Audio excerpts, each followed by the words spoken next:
नमस्कार, मैं हूं आपके साथ अपूर्वा सिंह और आप देख रहे हैं इंडिया न्यूज उत्तर प्रदेश उत्तराखंड। सबसे बड़ा मुद्दा, सबसे बड़ी बहस लेकर हाजिर हूं।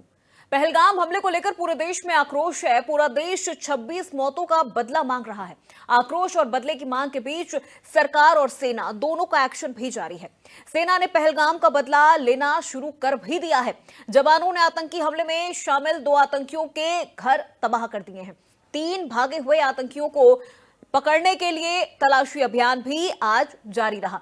सुरक्षा बलों ने घेराबंदी को और भी ज्यादा मजबूत कर दिया है। अधिकारियों ने उधमपुर जिले के जंगलों में तलाशी अभियान शुरू कर दिया है। माना जा रहा है कि आतंकवादी यहां छिपे हुए हैं। इसके साथ ही किश्तवाड़, कठुआ, राजौरी और पुंछ के आसपास के इलाकों में भी तलाशी चल रही है। घाटी में एक्शन से इतर दिल्ली में पाकिस्तान की कमर तोड़ने की रणनीतियों पर भी मंथन लगातार जारी है। बैठकों का दौर चल रहा है। केंद्रीय गृह मंत्री अमित शाह ने सिंधु जल संधि को निलंबित करने पर भविष्य की कार्रवाई पर बैठक भी की है। दूसरी ओर देश से पाकिस्तानियों को निकालने के लिए गृह मंत्री अमित शाह ने सभी मुख्यमंत्रियों को फोन भी किया है और यह आदेश भी दिया है। उनसे यह सुनिश्चित करने के लिए कहा है कि कोई भी पाकिस्तानी भारत में तय समय सीमा से आगे न रहे। तो वहीं जम्मू कश्मीर के एलजी मनोज सिन्हा ने 28 अप्रैल को जम्मू और कश्मीर विधानसभा का 1 दिवसीय सत्र बुलाया है। पहलगाम हमले के एक्शन पर विपक्ष भी सरकार के साथ नजर आ रहा है। राहुल गांधी आज जम्मू कश्मीर पहुंचे और घायलों से मुलाकात की है। इस दौरान राहुल गांधी ने कहा कि पूरे जम्मू और कश्मीर ने इस भयानक कृत्य की निंदा की है। ये एक भयानक त्रासदी रही है।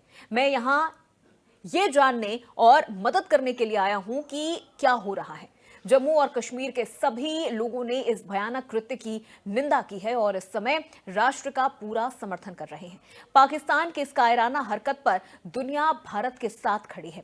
अमेरिका के खुफिया विभाग की निदेशक तुलसी गबार्ड ने हमले की निंदा की है। गबार्ड ने एक्स पर पोस्ट करके लिखा है कि हम पहलगाम में 26 हिंदुओं को निशाना बनाकर किए गए भीषण इस्लामी आतंकवादी हमले के मद्देनजर भारत के साथ एकजुटता से खड़े हैं। मेरी प्रार्थनाएं और गहरी संवेदनाएं उन लोगों के साथ है जिन्होंने अपने प्रियजनों को खो दिया है। प्रधानमंत्री नरेंद्र मोदी और भारत के सभी लोगों के साथ हैं। हम आपके साथ हैं और इस जघन्य हमले के लिए जिम्मेदार लोगों को पकड़ने में आपका समर्थन करते हैं। मतलब साफ है कि वैश्विक स्तर पर अब पाकिस्तान अलग थलग पड़ चुका है। तो वहीं दूसरी ओर पाकिस्तान बड़ी ही बेशर्मी से हमले के दोषियों को आतंकवादी नहीं बल्कि फ्रीडम फाइटर कह रहा है। पाकिस्तान के डिप्टी पीएम इशाक डार ने आतंकवादियों को फ्रीडम फाइटर बताया है। दूसरी ओर घाटी में आतंकियों का घर उड़ाने पर विक्टिम कार्ड का गेम भी शुरू हो गया है। आतंकी की बहन ने कहा है कि उन्हें परेशान किया जा रहा है, हम निर्दोष हैं। मतलब ऐसी मासूमियत पर 2 मिनट का मौन रखने का मन करता है। बहरहाल ऐसे में सवाल उठता है कि सेना का ऑपरेशन आतंकिस्तान की क्यों बढ़ी टेंशन। पाकिस्तान पर निशाना, खत्म होगा आतंक का ठिकाना। पहले आतंक की बात, अब क्यों विक्टिम कार्ड? क्या पहलगाम हमले में हाफिज सईद का हाथ है? पाकिस्तान का आतंकवाद पर डबल स्टैंडर्ड क्यों है? आज की बड़ी बहस में इन्हीं सवालों पर हम चर्चा करेंगे, लेकिन उससे पहले प्रतिक्रियाएं सुनते हैं, फिर मेहमानों का रुख करेंगे और फिर चर्चा की शुरुआत करेंगे। वो हमें शुक्रगुजार होना चाहिए कि ये तो फ्रीडम फाइटर्स भी हो सकते हैं। वी डोंट नो कि कौन है। तो हमने कोई किसी किस्म की बिल्कुल ऑनेस्टी के साथ स्टेटमेंट दी।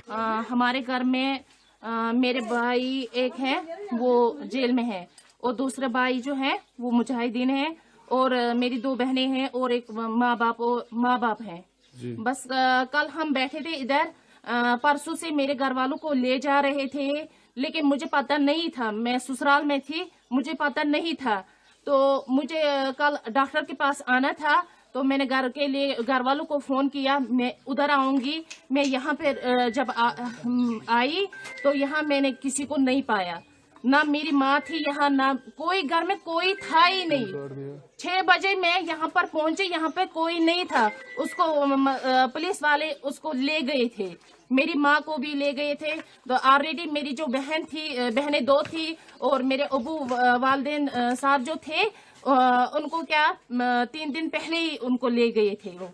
तो फिर क्या हुआ, मैं यहाँ पर बैठी थी, सिक्योरिटी फोर्सेस जब आए उन्होंने हमें सबको निकाला बाहर दूसरे नेबर्स के घर में। उन्होंने बोला कि आप सब वहां जाइए, यहाँ पर जो भेड़ बकरियां सब कुछ ये जो है घर में वो सब निकाले, सब कुछ निकाला। तो चलिए चर्चा की शुरुआत करते हैं, एक एक करके मेहमानों से आपका परिचय करवा देते हैं और सबसे पहले परिचय करवाते हैं हमारे चैनल हेड अजीत प्रताप सिंह जी का, जो हमारे साथ जुड़ चुके हैं। अजीत जी बहुत स्वागत है आपका। और हमारे साथ रक्षा विशेषज्ञ के तौर पर डॉक्टर बीएन झा जुड़ चुके हैं। बीएन झा जी बहुत स्वागत है आपका। और रक्षा विशेषज्ञ के तौर पर हमारे साथ मेजर जनरल रिटायर्ड अनुज माथुर जी जुड़ गए हैं। अनुज जी बहुत स्वागत है आपका। और प्रोफेसर मनोज सिन्हा विदेश मामलों के जानकार हमारे साथ जुड़ चुके हैं। मनोज जी आपका भी बहुत स्वागत है। सबसे पहले अजीत जी मैं आपसे समझना चाहूंगी, अब तो देखिए दो तरफा पाकिस्तान घिरता हुआ नजर आ रहा है। बात अगर कर ले हम भारत की, तो पीएम नरेंद्र मोदी ने भी ललकार दिया है पाकिस्तान को कि किस तरह से उन्होंने जो कृत्य किया है उसका जवाब उनको उसी तरह से मिलेगा। तो वहीं सीएम योगी आदित्यनाथ भी ये कहते हुए नजर आए हैं कि डबल इंजन की सरकार है और डबल अटैक होगा पाकिस्तान पे। देखिए बिल्कुल अपूर्वा, जिस तरह से पाकिस्तान के नेता इस बात को स्वीकार कर रहे हैं कि नहीं, आतंक की घटनाएं जो आतंकवादी हैं उनकी जमीन पर रहते हैं और उन्होंने ये सब कराया, और ये कह रहे हैं कि वो स्वतंत्रता संग्राम सेनानी है। ये बात अगर पाकिस्तान का कोई नेता कहता है तो ये शर्मनाक है और दुनिया के लिए शर्मनाक है कि कोई आतंकी घटना हुई जिसमें सिविलियन मारे गए और पाकिस्तान के जो है डिप्टी प्राइम मिनिस्टर ये कहते हैं कि नहीं वो तो स्वतंत्रता संग्राम सेनानी थे, और जो पीओके के प्रधानमंत्री हैं वो ये कहते हैं कि नहीं हम जिम्मेदारी लेते हैं और हमने तो क्रांति ला दी। तो इस तरह के जो बयान है वो ये दर्शाता है कि पाकिस्तान की सरजमी से आतंक की घटनाओं को अंजाम दिया जाता है, उसकी साजिश रची जाती है। देखिए जो लश्कर तोयबा के जो हाफिज सईद है उनका एक वीडियो वायरल हो रहा है कि हमने बदला लिया है, धमकी देते हुए नजर आ रहे हैं। लेकिन वे इस बात को भूल गए हैं कि हिंदुस्तान की सरजमी पर आतंक फैलाने वालों का हश्र अच्छा नहीं होगा। और देखिए कश्मीर में जो आतंकी था उसका घर कैसे बम से डायनामाइट छोड़ा दिया गया, जो जम्मू में जिसका घर था वहां पर बुलडोजर चला दिया गया। तो देखिए अब बुलडोजर कार्रवाई शुरू हो गई है, तो आप बच नहीं सकते। और अगर आप हिंदुस्तान के अंदर आप अमन चैन को नष्ट करते हैं, आप सिविलियन पर अटैक करते हैं, हमारे पर्यटकों पर अटैक करते हैं, जम्मू कश्मीर से 20,000 से करोड़ से ज्यादा के जो पर्यटन का जो रोजगार है उस पर आप ग्रहण लगाते हैं, तो जो हिंदुस्तान की तरफ नजर उठाएगा, हमारी अमन चैन पर ग्रहण लगाएगा, उसे हम जवाब देंगे। और देखिए प्रधानमंत्री ने दो टूक कह दिया है, जो है गृह मंत्री ने दो टूक कह दिया है। उत्तर प्रदेश के मुख्यमंत्री योगी आदित्यनाथ का भी बयान आया कि डबल इंजन डबल अटैक, उसके पहले आया था कि हम फन कुचल देंगे। और प्रधानमंत्री ने कह दिया है कि हम जो भी जमीन बची है उसे हम मिट्टी में मिला देंगे। और मिट्टी में मिलाने का सिलसिला आज शुरू हो गया, जब दो आतंकियों के घर में एक का घर बम से उड़ा दिया गया और दूसरे के घर पर बुलडोजर कार्रवाई की गई। अभी ये झांकी है, पूरी कहानी बाकी है, आप देखते जाइए अपूर्वा। जो लोग हिंदुस्तान का विरोध कर रहे हैं वहां पाकिस्तान में बैठकर, पीओके में बैठकर हिंदुस्तान के खिलाफ साजिश कर रहे हैं और कश्मीर का माहौल, अमन और शांति जो छीनने की कोशिश कर रहे हैं, उनके खिलाफ कार्रवाई होगी। और पूरा देश एकजुट है, पूरे देश में इस बात को लेकर गुस्सा है कि बदला हमें चाहिए। और प्रधानमंत्री ने कल ही ये बात बिहार की धरती से कह दिया था कि हम ऐसा बदला लेंगे, ऐसा जो है परिणाम आपको भुगतना पड़ेगा जो परिकल्पना से परे होगा। तो निश्चित तौर पर अभी जो ये एक एक करके जो कार्रवाइयां हो रही हैं कि हम जितने आज ही देखिए गृह मंत्री ने देश के सभी राज्यों के चीफ मिनिस्टर से बात की। उत्तर प्रदेश के भी अलग अलग जिलों में लगभग 45 लोग आगरा से डिपोर्ट किए गए, लगभग 100 से अधिक लोग मेरठ से डिपोर्ट किए गए। तो जो भी पाकिस्तान के लोग हिंदुस्तान के अंदर हैं उनसे केंद्रीय गृह मंत्री अमित शाह ने सभी मुख्यमंत्रियों से साफ तौर पर यह कह दिया कि उनको तत्काल उनका वीजा निरस्त कर दिया गया, उनको बाहर भेजा जाए। हिंदुस्तान के कोई भी पाकिस्तानी हिंदुस्तान के अंदर नहीं रह सकता। यह बताता है कि भारत कितने सख्त रुख में, कितने कड़े रुख में, और वो कार्रवाई करने के लिए तैयार है। पाकिस्तान के गीदड़ भमकी से हम लोग नहीं डरने वाले, ना ही हम उनसे कमजोर है। जहां खाने के लाले पड़े हो, जो पूरी दुनिया से कर्जा उठा रहा हो, तब उसके 1-2 जून की रोटी चलती है, वो हिंदुस्तान के अमन चैन में अगर खलल डालने की कोशिश करेगा तो उसे जवाब दिया जाएगा। और भारतीय सेना इसके लिए तैयार है, सरकार इसके लिए तैयार है, और देश ये बदला मांग रहा है कि हमारे जो लोग मारे गए हैं, जिनके हाथ खून से सने हुए हैं, जिन्होंने खून की होली खेली, उनका जवाब उसी भाषा में, उसी तरीके से दिया जाएगा। और आपने देखा कि एक का घर बम से उड़ा दिया गया, आग की लपटें आपको दिखाई दी, दूसरे के घर पर बुलडोजर चला दिया गया। तो अभी कार्रवाई शुरू हुई है और जो है गृह मंत्री ने भी कहा कि हम आतंक का खात्मा कर देंगे। अगर कश्मीर के अंदर रहकर कश्मीर के अमन शांति आप जो है खलल डालना चाहते हैं, उसके अमन शांति को मिटाना चाहते हैं, तो हम आपको छोड़ेंगे नहीं, क्योंकि कश्मीर ही नहीं पीओके भी भारत का हिस्सा है। बात देश के गृह मंत्री ने जो सदन के अंदर छाती ठोंक कर यह बात कही थी कि पीओके भी हमारा है, उसे हम लेकर रहेंगे। शायद वो वक्त आ गया पूर्वा। बिल्कुल अजीत जी, और देखिए अब वो वक्त आ गया है कि अब बातचीत का दौर खत्म हो गया है। कहते हैं ना, लातों के भूत बातों से नहीं मानते, तो अब वो वक्त आ गया है कि पाकिस्तान के साथ कूटनीति तरीके से तो उसको कमर तोड़ी ही जाए, लेकिन अब एक्शन का भी वक्त आ गया है। बीएन झा जी, मैं आपसे समझना चाहूंगी, पाकिस्तान अब विक्टिम कार्ड खेल रहा है। ये कहा जा रहा है कि वो फ्रीडम फाइटर हो सकते हैं, जो आतंकवादी हैं पाकिस्तान उन्हें फ्रीडम फाइटर कह रहा है। किस मुंह से वो ये चीजें कह रहा है? अपूर्वा, कोई फर्क नहीं पड़ता वो उसको किस नाम से बुलाए। हमारे लिए हम जो समझते हैं वो मायने रखता है, और हम ये समझते हैं कि जो भी भारत की धरती पे आके आतंक मचाएगा, हमारे जो नागरिक हैं उनकी हत्या कर देगा, वो टेररिस्ट है और कुछ नहीं है। और ये जो टेरर है, ऑफ कोर्स हम लोग सब जानते हैं कि ये पाकिस्तान से पैदा हुआ है, लेकिन ये भी एक यथार्थ चीज़ है कि यहाँ पे भी उसको कहीं न कहीं भारत का भी सपोर्ट, भारत में कुछ लोगों का उसको सपोर्ट है। अब जैसे अभी पहलगाम का ये अटैक देख लीजिए आप, इसमें पाकिस्तानी टेररिस्ट तो हैं ही, लेकिन शायद 1 या 2 भारतीय टेररिस्ट भी इसमें हैं। तो ये जो चीज़ें हो रही हैं, इसको हमने पहचान लिया हुआ है, ये तो बहुत पहले का पहचाना हुआ है। लेकिन अपूर्वा, थोड़ी सी हमें भी एक कचोट सी होती है कि पिछले लगभग 3 साल से हम लोग, जितने भी आपने डिबेट किया होगा रक्षा विशेषज्ञ के साथ में, हम लोग सब ये जानते हैं कि अक्रॉस द एलओसी लगभग 28 से 30 लॉन्च पैड्स हैं, और वो सब टेररिस्ट से लबालब भरे हुए हैं, और हमें उनका कोऑर्डिनेट्स पता है, हमें उनकी रियलिटी पता है। हम प्रोएक्टिव नहीं थे। हम लोग बार बार यही कह रहे थे कि आप उन चूहों के ऊपर में आप यकीन नहीं कीजिए, क्योंकि अगर उसमें से 10 निकलेंगे, काफ़ी पॉसिबिलिटी है कि हम उसमें से 7 को मार देंगे, लेकिन जो 3 बच जाएंगे या 2 बच जाएंगे, वही जाके कोई ऐसी कार्रवाई करके चले जाएंगे कि हमको बाद में फिर इसके लिए रिमोर्स होगा, पछताना पड़ेगा। तो यही चीज़ हम यहाँ पे देखते हैं, यहाँ पे भी हुआ है। भारत सरकार ने भी ऑफकोर्स एक्शन शुरू किया हुआ है, लेकिन थोड़ी सी देरी हुई है इसमें, क्योंकि इन जिहादियों के ऊपर में जो कि उन लॉन्च पैड्स में हैं, इसके ऊपर में कार्रवाई आज से बहुत साल पहले, 2-3 साल तो पहले जरूर होना चाहिए था, क्योंकि एक सर्जिकल स्ट्राइक बालाकोट के बाद चीजें शांत रही 1-1.5 साल की, 2 साल की। लेकिन आप देखते हैं कि पिछले साल ही 2024 में इतने सारे इंसिडेंट्स हुए हैं। 9 जून से लेकर आप गिनती करते जाइए, लगभग 2 दर्जन 2.5 दर्जन ये हुए हैं अभी पिछले 1 साल में।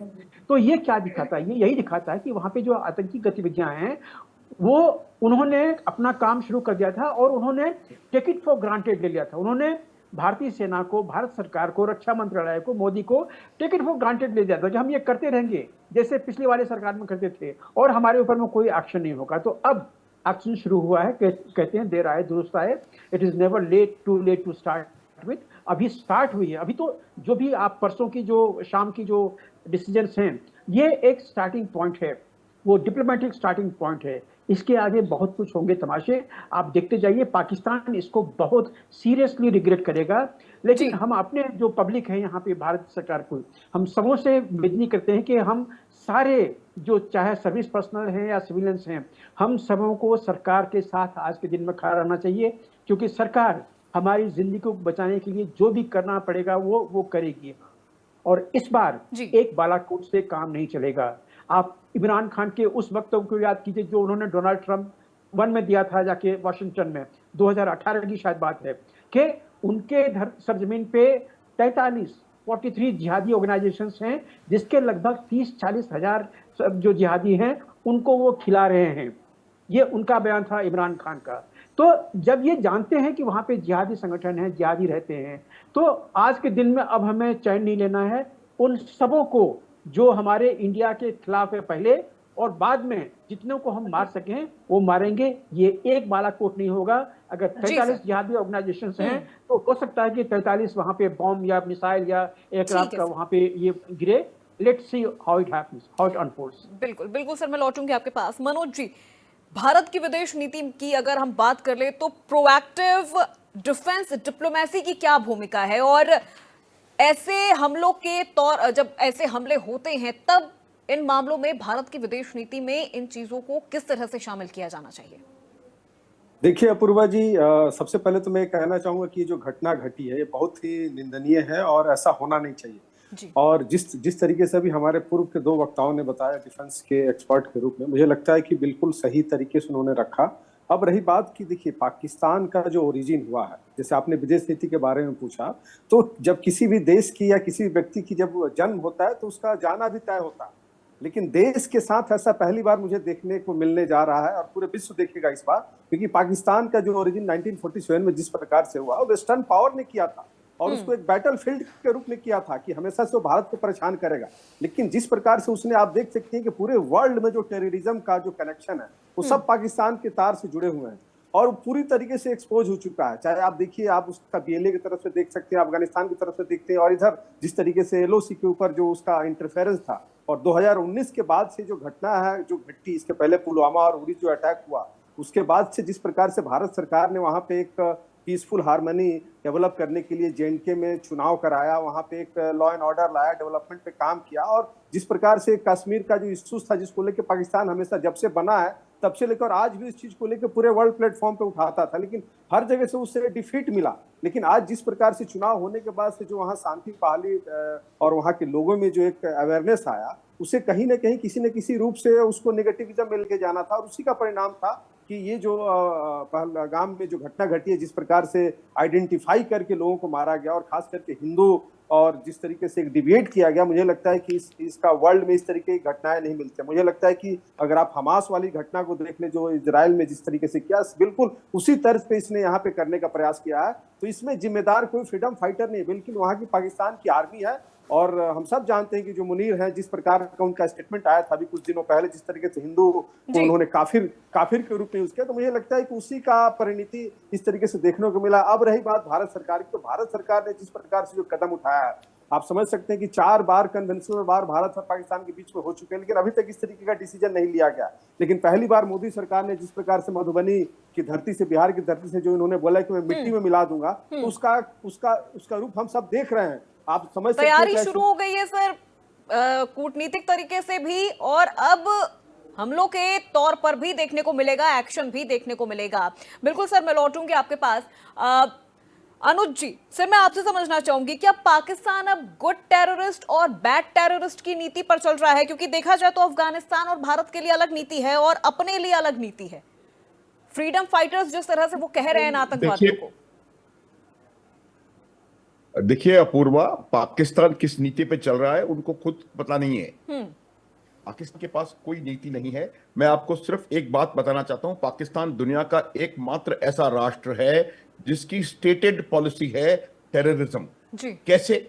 ये पाकिस्तान के भुट्टो जी ने यूनाइटेड नेशंस में कहा था, ये किसी छोटे मोटे आदमी ने नहीं और किसी छोटे मोटे प्लेटफॉर्म पर नहीं, ये कहा गया है यूनाइटेड नेशंस में, और उन्होंने कहा है कि we will bleed India by 1000 cuts. मतलब हम भारत को 1000 घाव देकर लहूलुहान करते रहेंगे। ये एक टेररिस्ट पॉलिसी है और इस टेररिस्ट पॉलिसी को वो लगातार इसको इस्तेमाल करके लाते रहे। देखिए बात बिल्कुल साफ है, पाकिस्तान ने 1947 से लेकर के 1999 तक के बीच में 4 बार प्रयास करके देख लिया कि वो कन्वेंशनल तरीके से भारत के साथ लड़ाई लड़ सकता है कि नहीं, और हर बार उसको मुंह की खानी पड़ी, और इस बुरी तरह मुंह की खानी पड़ी कि उसके कई टुकड़े, एक टुकड़ा भी अलग हो गया। तो ये हमको उनको पता है कि वो भारत को कन्वेंशनल वॉरफेयर में नहीं हरा सकते अपूर्वा। तो उनका, इसलिए उन्होंने low cost option, low intensity conflict उन्होंने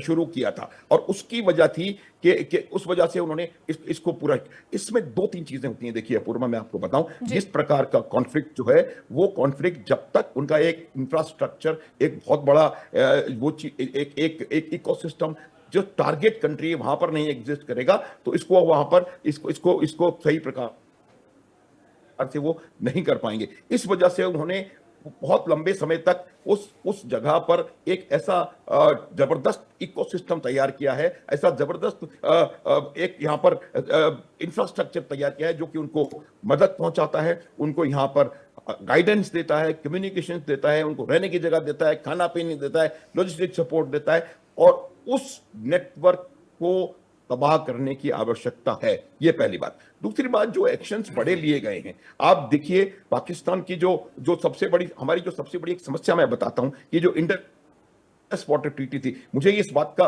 कोई वजह मुझे मालूम नहीं है कि पहली बात तो 47 में हम लोग आजाद हुए और 13 साल आपको भारत की नदियों के बंटवारे के अंदर लग गए, और वो भी 1960 में वर्ल्ड बैंक ब्रोकर्ड एक आपने लॉपसाइडेड एक समझौता उनसे कर लिया। देखिए, ये प्रश्न मैंने कश्मीर में 18 साल निकाले हैं, और ऐसे समय मैंने इस प्रश्न को कई दफा झेला है। पूर्वा, सुनो मेरी प्लीज बात, कि आपने हमारे सारे पानी को तो पाकिस्तान को दे दिया, आप किस मुंह से हमारे पास आ रहे हैं? तो ये इन शब्दों में नहीं होगा, लेकिन इस बात को देखने की आवश्यकता है कि किस प्रकार से हमने एक लॉपसाइडेड, बिल्कुल हेवीली लोडेड टुवर्ड्स पाकिस्तान समझौते को हस्ताक्षर किए। आप देखेंगे कि कुल 6 नदियों की हम बात करते हैं, 3 नदियां ईस्टर्न वेस्टर्न रिवर्स हैं, 3 ईस्टर्न रिवर्स हैं, 3 नहीं हैं, वो एक्चुअली 2 ही हैं। रावी, सतलुज, ब्यास की जब हम बात करते हैं, ब्यास रोहतांग में भारत में शुरू होती है और हरिकेन में भारत में खत्म हो जाती है। वो नदी पाकिस्तान में जाती ही नहीं है, तो फिर उसको एक अलग नदी का हमने बराबरी मान करके, और 3 नदियां और जो मेन रिवर्स हैं इंडस, चेनाब और झेलम, उसका पानी का राइट जो है वो उनको दे दिया। तो ये बहुत ज्यादा लॉपसाइडेड और अनफेयर ट्रीटी थी। आज कश्मीर मुख्यमंत्री ने कहा है, जम्मू कश्मीर के मुख्यमंत्री ने कहा है कि ये कश्मीरी कभी भी इस ट्रीटी के फेवर में नहीं था। उसके बाद हम बात कर रहे हैं शिमला समझौते की। शिमला समझौता भी heavily loaded for in the favour of Pakistan था। हमने वहां पर भी सरेंडर किया था भारत सरकार ने। देखिए, ये तमाम बातें जो हैं, सर मैं इसी पे आने वाली थी। शिमला समझौते से जुड़ा सर सवाल मेरा भी है, अगर शिमला समझौता रद्द होता है तो फिर भारत को नुकसान कितना होगा और पाकिस्तान को कितना नुकसान होगा? क्योंकि जितना मैंने सर अभी पढ़ा है, जितना समझा है, नुकसान ज्यादा पाकिस्तान को ही झेलने को पड़ेगा। बिल्कुल बिल्कुल अपूर्वा, मैं यही समझाने का प्रयास कर रहा था कि शिमला समझौता भी हेवीली लोडेड को मैं एक छोटा सा उदाहरण देता हूं। हमने उनके 93,000 सोल्जर्स वापस कर दिए। हमारे 54 एयरफोर्स के ऑफिसर्स, ये एक एयरफोर्स के ऑफिसर साहब सर यहां बैठे हैं, वो इस बात को समझेंगे कि हमारे 54 एयरफोर्स के ऑफिसर आज तक वहां से वापस नहीं आए हैं। तो इससे नहीं पता पड़ता आपको कि किस कदर हमने वहां पर सरेंडर किया है शिमला में, किस कदर हमने लॉपसाइडेड, पता नहीं क्या दबाव था, इंटरनेशनल दबाव था, डोमेस्टिक प्रेशर था, ये था वो, उसकी मैं वजहों में नहीं जाना चाहता। लेकिन जो शिमला समझौता है वो heavily loaded in favour of Pakistan था, और अगर पाकिस्तान उस शिमला समझौते को रद्द करता है तो मेरे को लगता है कि हमें उनको थैंक यू बोलना चाहिए कि भैया हम लोग कर नहीं पाए, तुमने कर दिया, धन्यवाद है आपको। और अब एक और बात बताता हूं। देखिए, अब जो हमने 19 में किया, 2019 में सर्जिकल स्ट्राइक, या 2019 में हमने वो किया, क्या कहते हैं, बालाकोट स्ट्राइक, ये 3 चीजें जो हुई थी वो उनके टेररिस्ट ऑर्गेनाइजेशंस पे हुई थी, उनके टेररिस्ट के ट्रेनिंग सेंटर पे हुई थी।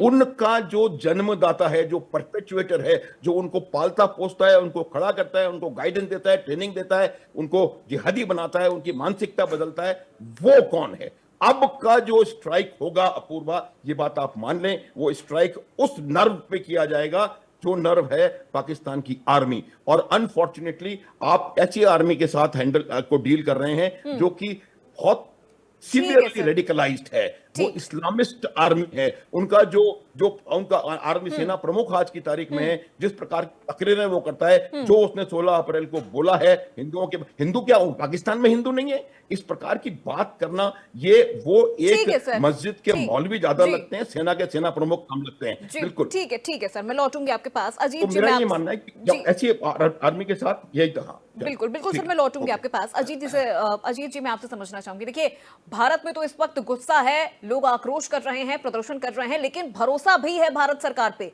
लोग कह रहे हैं कि हमें भरोसा है भारत सरकार पे, हमें भरोसा है पीएम नरेंद्र मोदी पे, उनकी नीतियों पर, कि वो घुसेंगे और एक बार फिर से पाकिस्तान में जिस तरह की एक बार फिर से वही सर्जिकल स्ट्राइक हमें देखने को मिलेगा। लेकिन अब पाकिस्तान के अंदर से जो खबरें सामने आ रही हैं, पाकिस्तान तो साफ तौर पर यह कह रहा है कि इसमें तो सेना का हाथ है, पाकिस्तानी सेनाओं का हाथ है, जिन्होंने ये हमला करवाया है।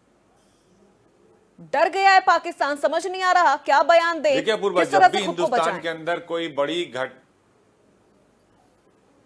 देखिए बिल्कुल अपूर्वा, जिस तरह से पाकिस्तान की हरकत है, वो कभी भी जब हिंदुस्तान के अंदर टेरर अटैक होता है तो उसमें पाकिस्तानी सेना और आईएसआई जो उनकी खुफिया एजेंसी, उसका दोनों का हाथ होता है। और जम्मू कश्मीर ही नहीं, हिंदुस्तान के कई हिस्सों में जो खुफिया एजेंसी, आईएसआई और पाकिस्तानी सेना बाकायदा फंडिंग करती है, उसके सबूत कई बार हिंदुस्तान पेश कर चुका है। वो पाकिस्तान जिसके पास खाने की चीजें नहीं है, जहां पर 100 रुपए से ज्यादा किलो का टमाटर है, आलू है, संतरा है, आटा जहां जो है जहां पर दाल 300 रुपए से ज्यादा है, जहां पर आटा 400 रुपए किलो से ज्यादा है, वो पाकिस्तान सिर्फ हथियार के बदौलत, हथियार हाथ में उठाकर लोगों को जिहाद के नाम पर हिंदुस्तान में टेरर अटैक कराता है, आतंक को बढ़ाता है। और वो कहता है कि नहीं नहीं, जितने ज्यादा लोगों को मारोगे वही हमारी जीत होगी, हम कश्मीर लेकर रहेंगे।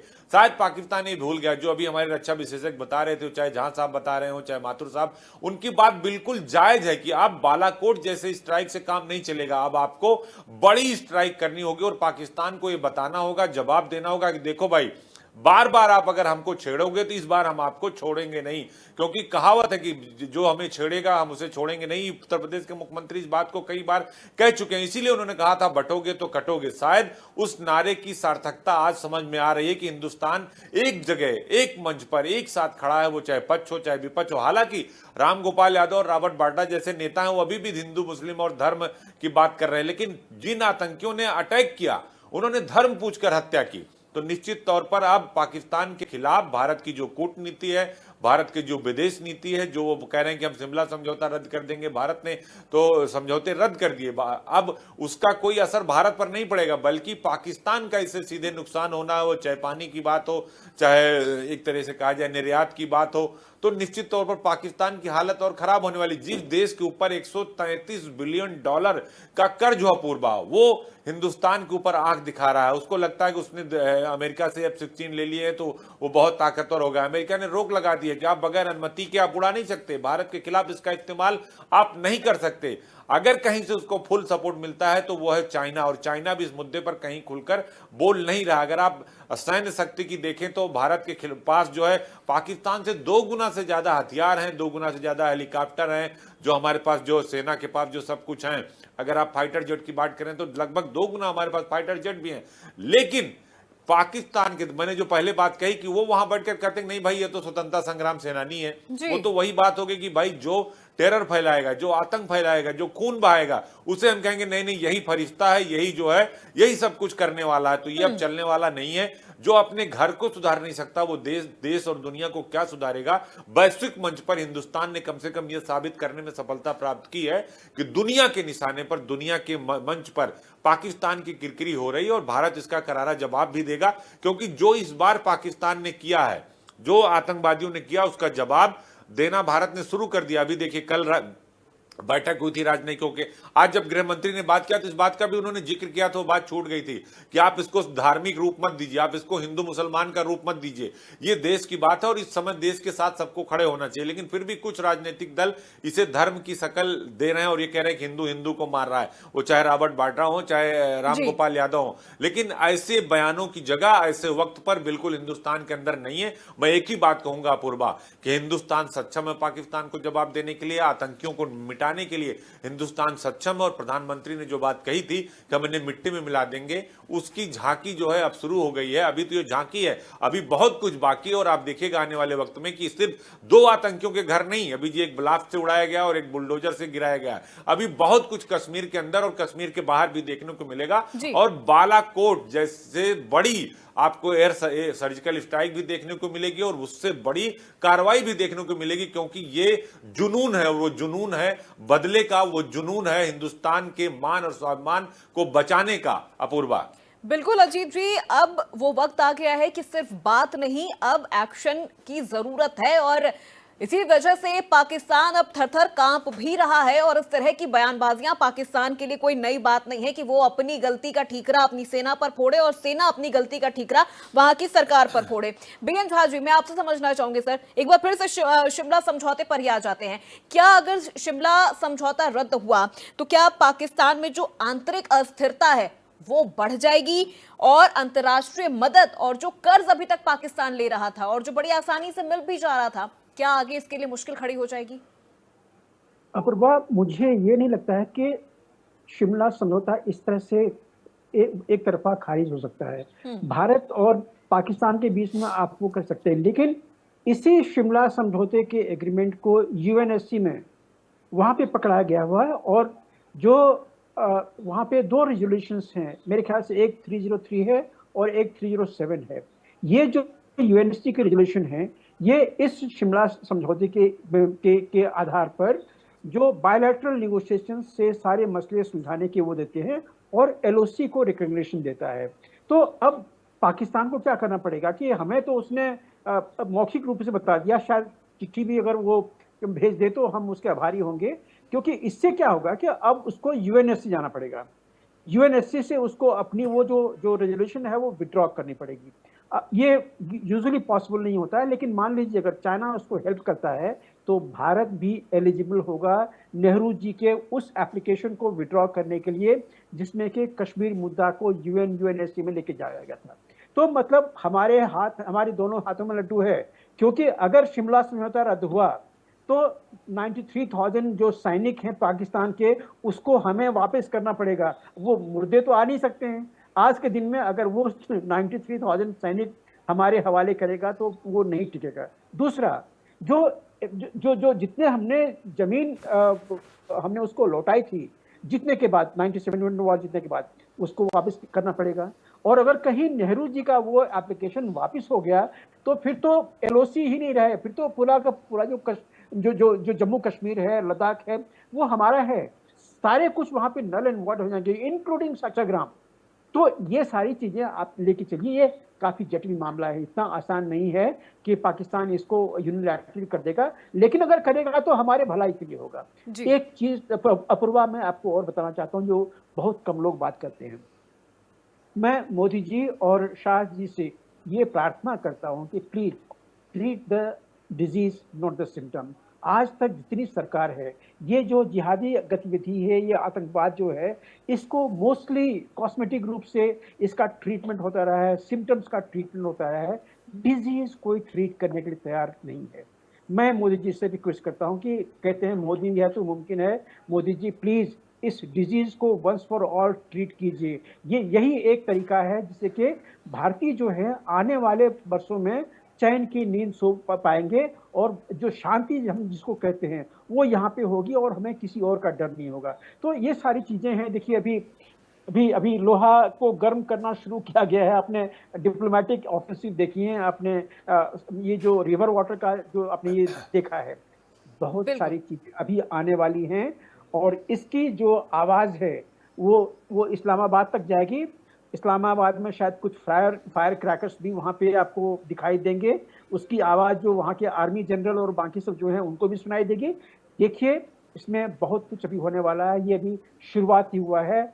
India is in position advantage. जी बिल्कुल ठीक है सर, मैं लौटूंगी आपके पास। मनोज जी, सर हम हमेशा भारत के डिप्लोमेसी की बात करते हैं जो वाकई बहुत मजबूत है, लेकिन सर आपको क्या लगता है कि भारत की डिप्लोमेसी सिर्फ रिएक्शन बेस्ड रह गई है, यानी पहले हमला फिर जवाब?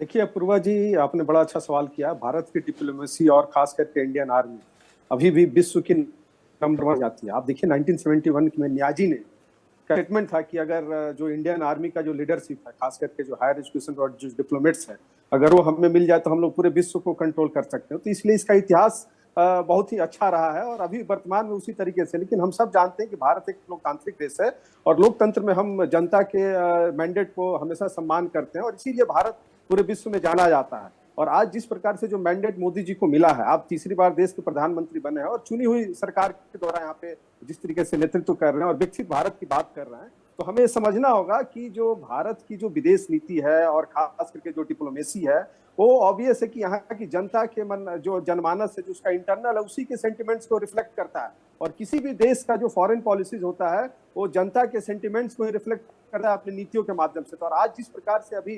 जो भारत के डिप्लोमेसी और खासकर विदेश मंत्रालय ने जो एक्शन लिए हैं, वो चाहे सिंधु जल वाला हो या फिर पाक उच्च आयोग को जिस तरीके से बैन किया गया, 48 घंटे में उनको वापस करने की बात की गई है, अटारी बॉर्डर को बंद किया गया है, सभी पाकिस्तानी वीजा रद्द किए गए हैं, और अभी जिस तरह से सिंधु जल का जो हम सब अभी आज जम्मू कश्मीर का मुख्यमंत्री ने जिस प्रकार से जो स्टेटमेंट दिया है, आप समझ सकते हैं कि वो कितना गलत संधि किया गया था भारत सरकार के द्वारा उस समय के नेहरू जी के द्वारा जो हुआ था, और आज उन्होंने खुल के कहा। तो मुझे लगता है कि वो सारी चीजें ठीक हो रही है। और दूसरा, अभी आप शिमला समझौता की बात कर रही थी, देखिए शिमला समझौता को तो पाकिस्तान ने कारगिल के समय में ही तोड़ दिया था, एलओसी को उसी समय ब्रेक कर दिया था। तो मुझे लगता है कि भारत के लिए बहुत ही गोल्डन अपॉर्चुनिटी है। और देखिए, मोदी जी को हल्के नहीं लेना चाहिए। और खास करके आप देखिए, अगर मोदी जी आज देश का नेतृत्व कर रहे हैं, 140 करोड़ की जो देश की जो आबादी है उनके ऊपर भरोसा कर रही है, ट्रस्ट कर रही है, उनका पूरा जीवन अगर सामाजिक राजनीतिक अगर आप देख लीजिए तो पूरा पाकिस्तान के ही इर्द गिर्द है। और मुझे लगता है कि जिस तरीके की अपॉर्चुनिटी,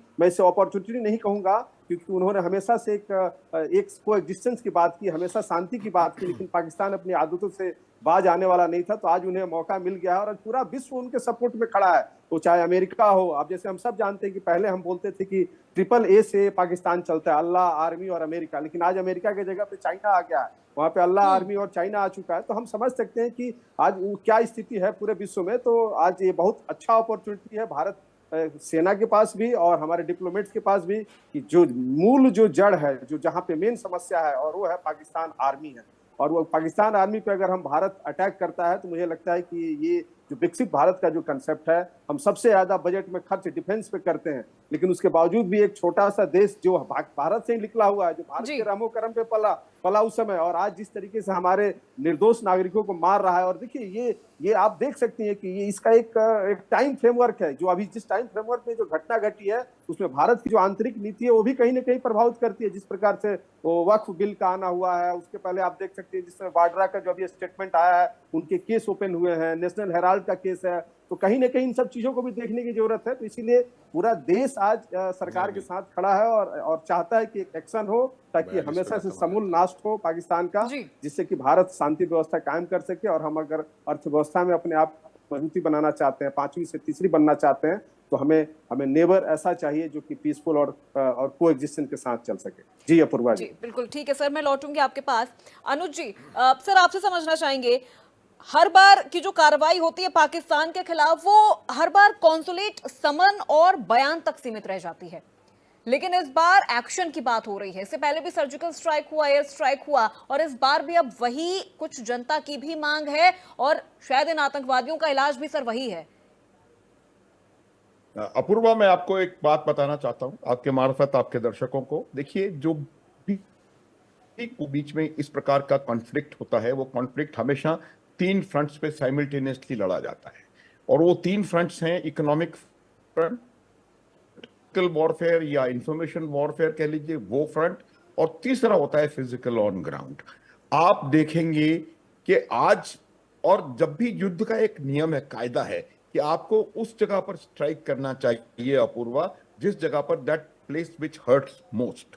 आज पाकिस्तान की जिस प्रकार की अर्थव्यवस्था है चरमराई हुई, जिस प्रकार के हालात हैं, आप अभी कुछ रेट्स फ्लैश कर रहे थे, वहां की खबर 1 करोड़ जो वहां का लोग है वो भूखा सो रहा है। 25% पाकिस्तान की आबादी BPL में रह रही है, और उनके पास आज की तारीख में लड़ाई तो बहुत दूर की बात है, जहाजों में डालने के लिए तेल नहीं है, उनके पास अपने जवानों को खिलाने के लिए खाना नहीं है।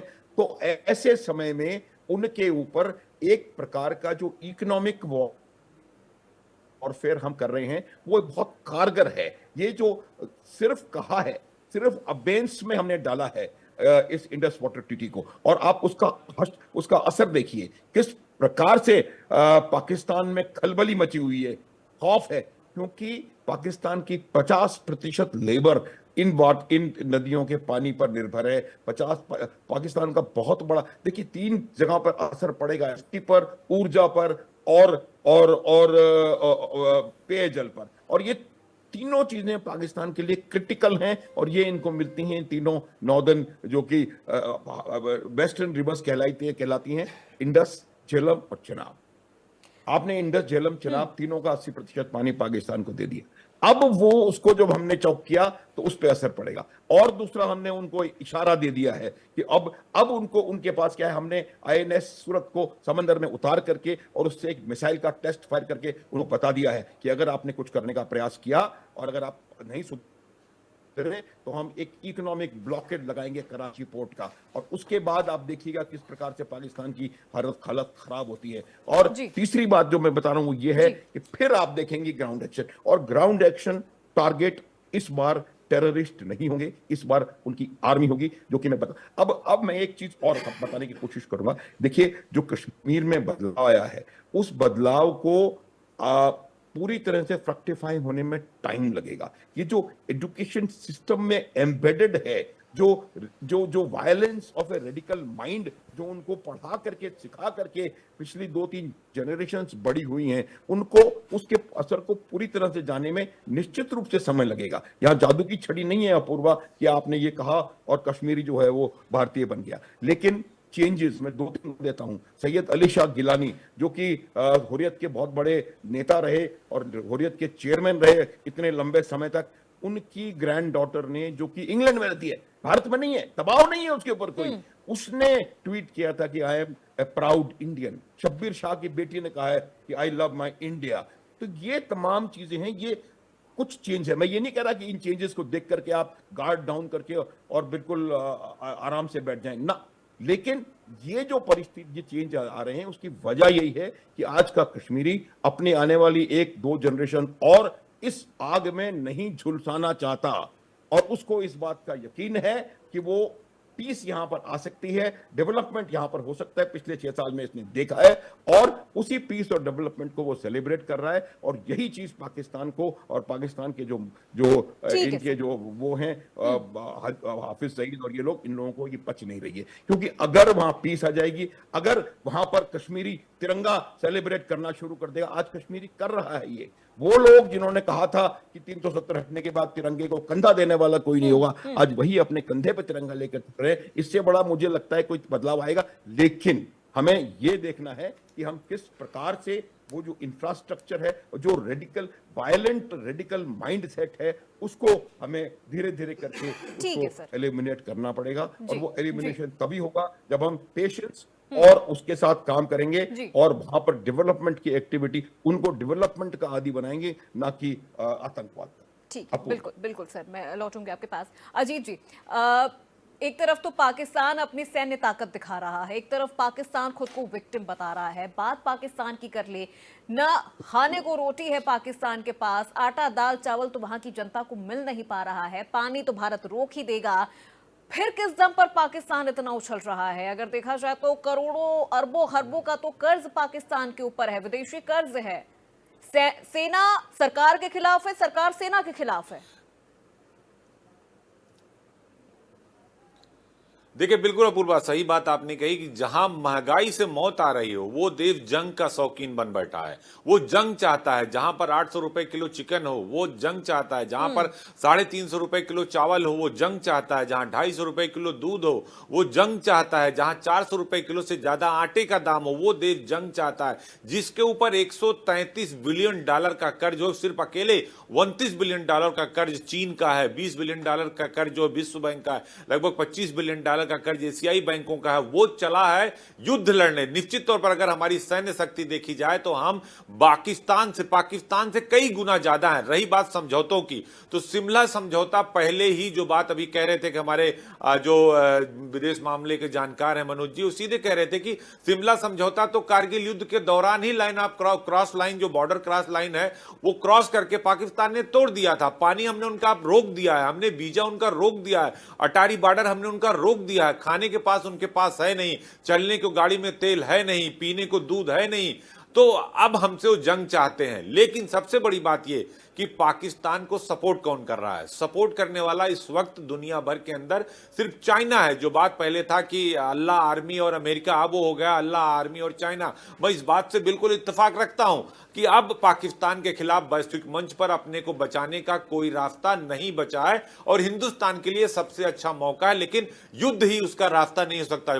जो बात कही जा रही कि ये सिर्फ बालाकोट नहीं चाहिए, हमें बालाकोट से बड़ा चाहिए और बदले का जुनून चाहिए। अभी तो जो जो सिर्फ एक का घर बम से उड़ाया गया, एक के घर पर बुलडोजर चलाया गया। अभी ऐसे सैकड़ों लोग हैं। पाकिस्तान ने जैसे मोहम्मद के जितने भी सेंटर थे उसको खाली करा दिए, लश्कर के जितने भी सेंटर थे उसको खाली करा दिए, लेकिन पाकिस्तान को शायद ये लगता है कि वो अपने आतंकियों को सुरक्षित कर पाएगा। शायद ये उसकी सबसे बड़ी गलतफहमी है, क्योंकि हिंदुस्तान की आर्मी या हिंदुस्तान की जो सरकार है वो दोनों इस बात को जानती है कि अगर आप ले जाओगे तो कहां ले जाओगे, कितना बड़ा है पाकिस्तान। उत्तर प्रदेश की आबादी से कम पाकिस्तान की आबादी है। इस बात को पाकिस्तान को सोचना चाहिए। और अगर वो शिमला समझौता रद्द करते हैं तो 93,000 सैनिक कहां से वापस करेंगे। हमारे तो 54 सैन्य अधिकारी उनके पास है, लेकिन 93,000 अधिकारियों आर्मी के लोगों को कहां से वापस करेंगे। जिनकी डेथ हो गई है वो वापस नहीं आएंगे। लेकिन पाकिस्तान समझौते तोड़ने में माहिर है, दोगलेपन में माहिर है, और उस दोगलेपन का जवाब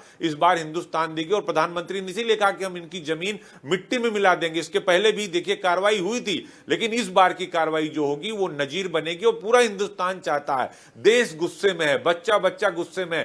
35 साल बाद कश्मीर के अंदर पहली बार कश्मीरियों ने, कश्मीर में रहने वाले लोगों ने प्रदर्शन किया, क्योंकि 20,000 करोड़ से ज्यादा का जो पर्यटन का जो बिजनेस है, जो टूरिज्म का जो बिजनेस है, उसका नुकसान हुआ। वो उसकी भरपाई कौन करेगा। क्या पाकिस्तान या आतंक क्या का ये चाहते हैं कि कश्मीर का टूरिज्म खत्म हो जाए, कश्मीर के लोग भुखमरी के कगार पे आ जाएं, पूरे देश में कश्मीरियों को जो है अलग नजर से देखी जाए, उनके ऊपर अटैक किए जाए, हमले किए जाए। क्या रॉबर्ट वाड्रा और रामगोपाल जैसे लोग जो बात बात कर रहे हैं कि हिंदू हिंदू को मार रहा है, उनके ऊपर निगाह डाली जाए। कुल मिलाकर यह कहा जा सकता है पूर्वा की पाकिस्तान जिसके पास खाने को मोहताज है, जिसके पास पीने को पानी नहीं है, खाने को अनाज नहीं है, वो बात कर रहा है हिंदुस्तान से जंग का। वो अपने फाइटर जेट उड़ाकर गीदड़ भभकी दे रहा है। शायद उसे पता नहीं कि हिंदुस्तान की आर्मी की जो ताकत है, जल थल और नभ, वो उनसे कई गुना ज्यादा है। लेकिन वैश्विक मंच पर युद्ध कोई विकल्प नहीं होता, लेकिन जवाब जरूर बनता है और जवाब हिंदुस्तान देगा। जो बात प्रधानमंत्री ने कही थी कि इस बार का जवाब परिकल्पना से परे होगा, तो वो जवाब परिकल्पना से परे होगा और उसी का इंतजार किया जा रहा है कि हम बालाकोट की सर्जिकल स्ट्राइक नहीं करेंगे, हम उससे बड़ा करेंगे जो पूरी दुनिया देखेगी। अपूर्वा, बिल्कुल बिल्कुल। अजीत जी, मैं लौटूंगी सर आपके पास। एक फाइनल कमेंट यहां मैं सभी मेहमानों से लेना चाहूंगी। बीएन झा जी, सर मैं आपसे एक फाइनल कमेंट, क्या भारत को अब आतंकवाद को लेकर नो नेगोशिएशन ओनली एलिमिनेशन वाली नीति पर चलने की जरूरत है? सर इस पर एक फाइनल कमेंट आपका। जी हाँ, लगभग आप बिल्कुल ठीक कह रही हैं। No further negotiations with terrorism, लेकिन थोड़ा सा कॉशन है इसमें। यहाँ पे देखिए, हम लोग कहीं अपना कंसंट्रेशन कंसंट्रेट ना कर दें पाकिस्तान की तरफ में, क्योंकि आप जानते हैं जब से बांग्लादेश में उथल पुथल हुआ है, आईएसआई चीफ बांग्लादेश में जाके वहाँ के जिहादी तंत्र को इकट्ठा करने की और उसको उसी तरह से अपने आर्म फोर्सेस के तंत्र में इंटीग्रेट करने की कोशिश करे थी जो उन्होंने पाकिस्तान में किया हुआ है। तो हम लोग ध्यान जरा इधर भी रखें। और पाकिस्तान कोई बहुत बड़ा इशू नहीं है। मोदी जी ने अब जब कहा है तो वो होगा ही होगा। बिल्कुल बिल्कुल बीएन झा जी, जो कहा है वो करके ही दिखाएंगे।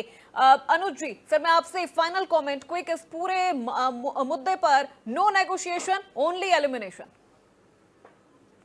बिल्कुल बिल्कुल अपूर्वा, बिल्कुल zero tolerance, no negotiation, elimination. लेकिन एक बात मैं आपको बताता हूं, थोड़ी देर एक मेरे को आधा सेकंड दीजिएगा प्लीज। जी, कि क्या होता है कि जब हम फोर्स कंपैरिजन की बात करते हैं, तो फोर्स कंपैरिजन में जो ज्यादा जरूरी एलिमेंट होता है वो ये होता है कि आपके पास फोर्स में वो एक बात है, उस फोर्स में से क्या आप एक जगह ला करके पॉइंट ऑफ डिसीजन पे अप्लाई कर सकते हैं, वो अलग बात है। जब कोई यहाँ पर बातचीत होगी, कोई अगर हरकत होगी, तो पाकिस्तान को जो उनके रिजर्व फॉर्मेशंस आज की तारीख में बलोचिस्तान और केपीके में लड़ रही हैं, उनको वहां से हटाना पड़ेगा और एक बहुत बड़ी विंडो अपॉर्चुनिटी जो है बलोचिस्तान के लिए और केपीके के लिए खुलेगी। तो मेरा ये मानना है कि पाकिस्तान पूरी तरह से फंसा हुआ है और वो मुझे लगता है कहीं ना कहीं अभी वो बिल्कुल सर डबल अटैक हो रहा है पाकिस्तान पे। बलूच भी पाकिस्तान से अलग होने की राह देख रहा है और भारत तो फिर अटैक करने की तैयारी में है ही।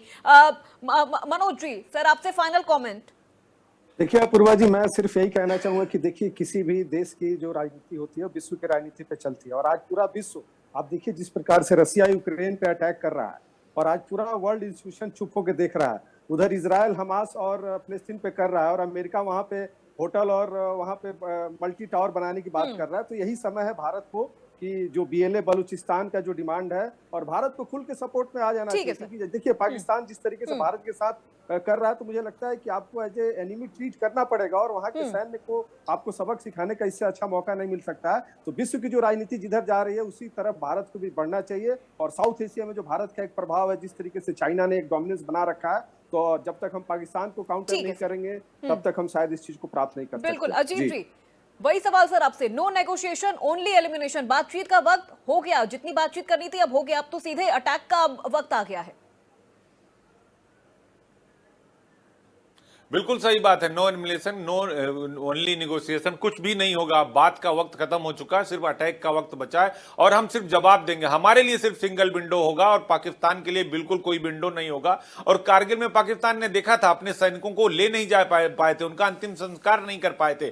तो भारत पाकिस्तान को इस बार दो टूक जवाब देने के मूड में, और कोई बातचीत नहीं होगा, कोई निगोशिएशन नहीं होगा। वो शिमला समझौता तोड़ दें, वो कोई समझौता तोड़ दें, उससे उनका ही नुकसान होने वाला है। क्योंकि आतंकवाद का जो समूल नाश है वो इस बार भारत पूरे मूड में है कि भाई हम आपको छोड़ेंगे नहीं, क्योंकि हम ना आपको भूले हैं ना भूलेंगे। इस बार आपको हम जवाब देंगे, क्योंकि आपकी जो नापाक हरकत है, जो पाक आपका बहुत अच्छा नाम है, लेकिन पाक से जो नापाक हरकत आपने हिंदुस्तान की जमीन पर किया है, वो हिंदुस्तान आपकी जमीन पर आपके सीने पर चढ़कर जवाब देगा। भारतीय सेना और भारतीय सरकार और हिंदुस्तान के लोग तैयार हैं कि आखिर एक्शन क्या होगा। और इस बार सिर्फ एक्शन होगा, जो आपने रिएक्शन दिया है हम उसका एक्शन करके आपको दिखाएंगे कि हम आपसे कमजोर नहीं है। हम आपको कुछ बोलते नहीं, इसका मतलब नहीं कि आप अपनी सीमा, आप अपनी जो क्रॉस लाइन है उसको आप लांघ जाएंगे। और इस बार आपने जो किया है, जो हमारे निर्दोष नागरिकों को मारा है, जो हमारे पर्यटकों को मारा, उसका जवाब हिंदुस्तान पाकिस्तान के सीने पर चढ़कर देगा। और इस बार आर पार की लड़ाई बिल्कुल लाहौर तक होगी और इसके लिए सेना और सरकार दोनों तैयार है। पूर्वा, बिल्कुल बिल्कुल अजीत जी, बहुत शुक्रिया सभी मेहमानों का। अजीत जी आपका भी बहुत शुक्रिया हमारे साथ इस खास चर्चा का हिस्सा बनने के लिए। तो देखिए,